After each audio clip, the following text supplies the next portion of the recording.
let's talk about motivation and confidence.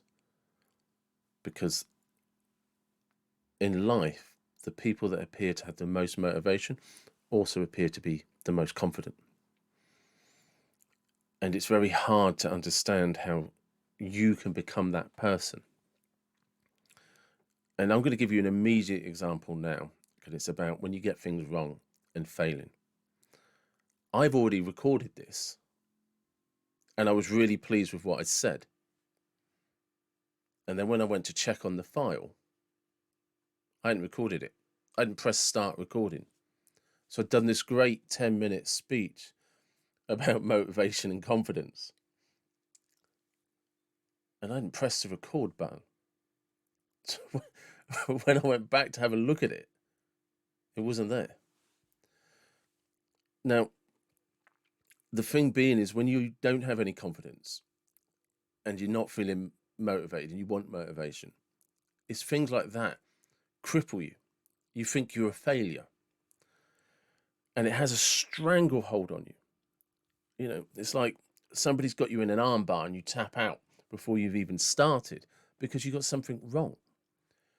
And what confident, motivated people have is an understanding that you're always going to fail. You're always going to get it wrong. You're always going to be rejected. So I have a podcast. And when I first started that podcast, I had absolutely no idea how to do it. And I decided to book somebody anyway. So I just booked somebody, reached out to them. I knew them, so it wasn't that hard. And then thought, right, now I need to figure out how to do a podcast. And I got help by a guy called Carlton of Brunton Media, who's a friend of mine. So I was very lucky, but that's life. It's amazing how much luck you get once you just take a chance, once you just take a step in that direction. So that happened. And then I had no idea how to get guests. No idea at all.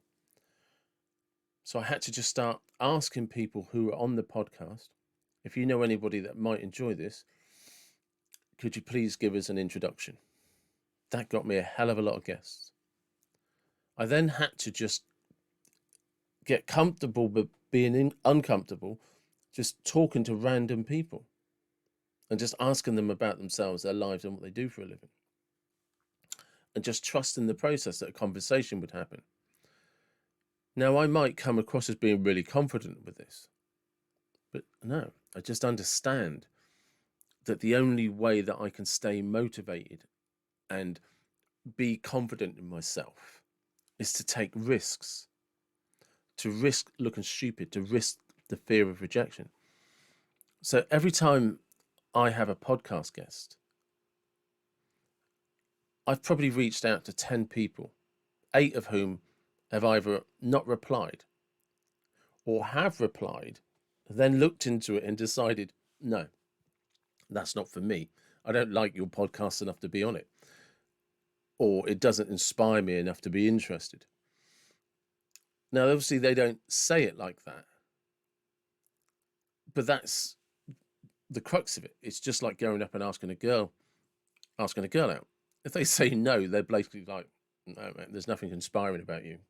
There's nothing that catches my eye. And it's horrible, but you just got to learn to live with it until it just doesn't matter to you anymore. I've been rejected by so many podcast guests now. It's just part and parcel of life. But I focus on the ones that come on the podcast, and I have a great time talking to them. And as such, I have these great podcasts, these great experiences. But it comes from knowing where my comfort zone is, knowing where the boundaries are. And then, right, I'm really uncomfortable with this, so I'm going to learn to get comfortable doing it. And that's what 5,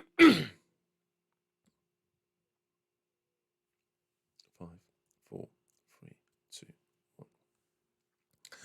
I'm really uncomfortable with this, so I'm going to get comfortable doing it. And that's what all motivated, confident people have in common. They understand that lifestyle, that mentality, that mindset is on the other side of a comfort zone. You can't be comfortable and motivated. You can't be comfortable and confident. Don't get me wrong, I don't mean like financially or emotionally. And I'll explain this. When you get too comfortable, you never stretch yourself. And before you know it, that comfort circle, that nice little comfort zone that you have, that safe space, starts to shrink. And it shrinks more and more and more.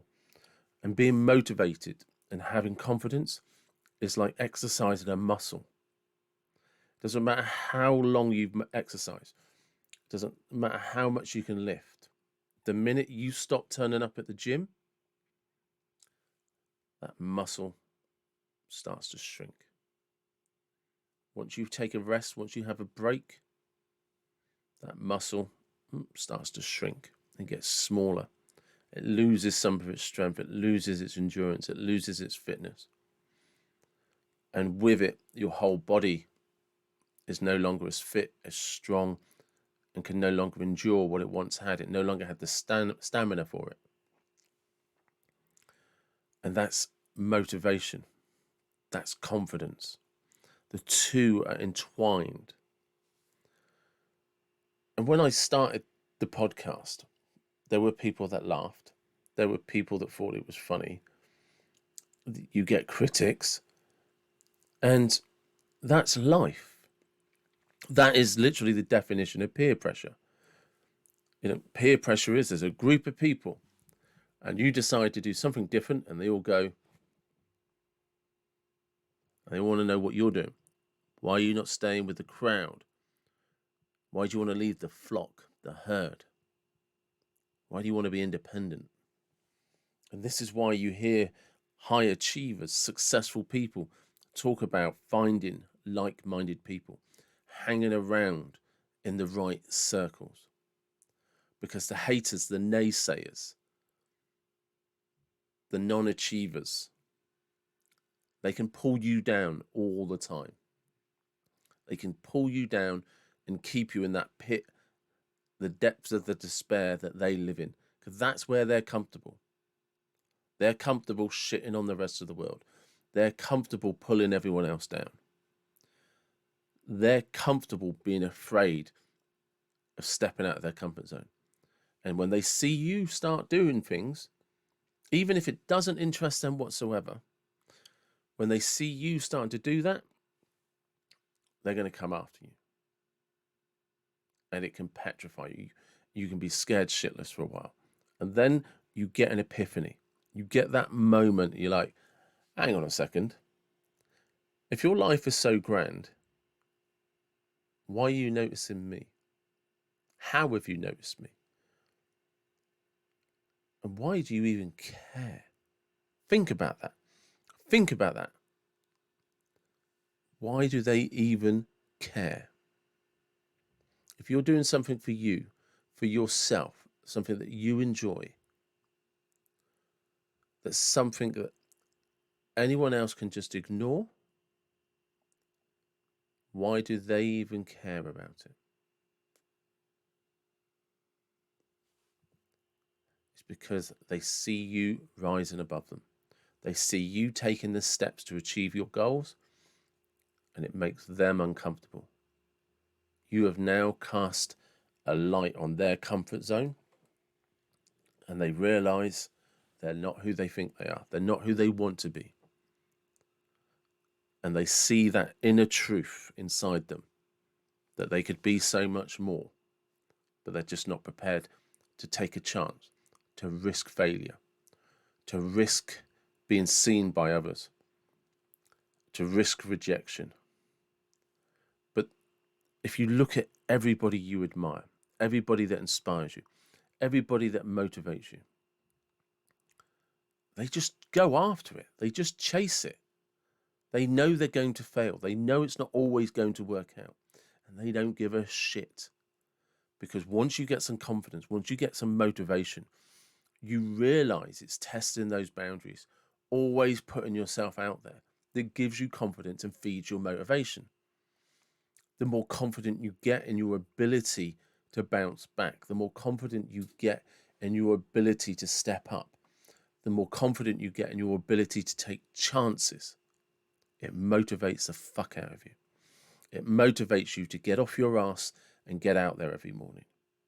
That's where your motivation kicks in, because it's built on a foundation of confidence. And that confidence is the oxymoron.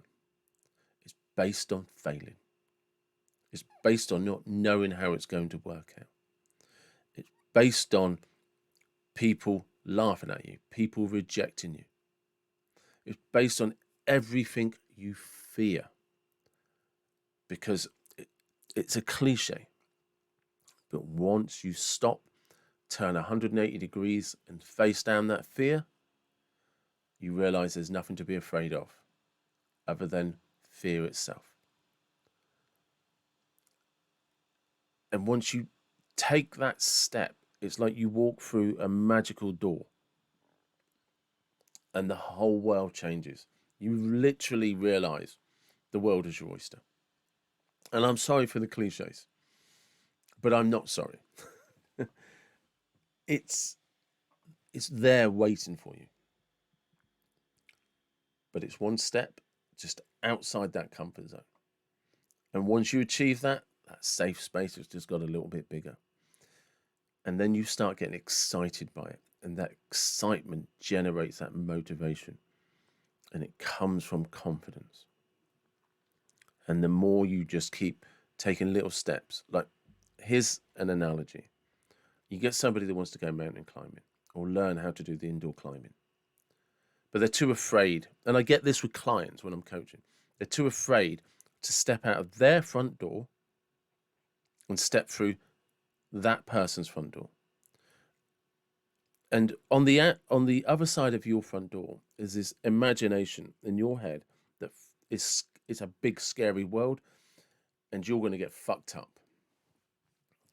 But actually, when you step outside of your door and you step inside their door into their world, what you've got is this entire community that are all interested in the same thing that you want to learn about.